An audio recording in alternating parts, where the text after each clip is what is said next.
रमेश हर सुबह सूरज उगने से पहले अपने खेत में काम करना शुरू कर देता था।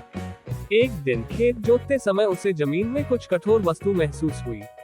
जब उसने खुदाई की तो उसे एक पुराना मिट्टी का घड़ा मिला। रमेश ने घड़ा खोलकर देखा तो उसमें सोने के सिक्के थे। एक पल के लिए उसकी आंखें चमक उठी, लेकिन फिर उसने सोचा कि ये सोना उसका नहीं है। रमेश घड़ा लेकर गांव के सरपंच के पास गया और पूरी बात बताई। सरपंच ने गांव के बुजुर्गों को बुलाया और घड़े के बारे में चर्चा की। सबने माना कि ये खजाना गांव के किसी पूर्वज का हो सकता है।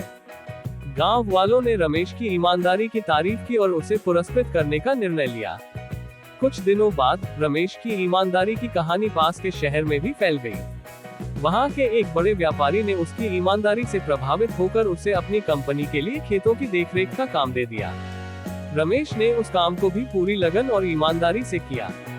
धीरे धीरे उसकी मेहनत रंग लाए और व्यापारी ने उसे अपनी कंपनी का साझेदार बना लिया। इसके बाद रमेश ने अपने अनुभव और बचत से खेती में नई तकनीकों का उपयोग करना शुरू किया। उसने जैविक खेती शुरू की, जो बहुत ही लाभदायक साबित हुई। उसकी खेती के उत्पादों की मांग देश भर में बढ़ने लगी। रमेश ने गांव के अन्य किसानों को भी नई तकनीकों और जैविक खेती के फायदे सिखाए।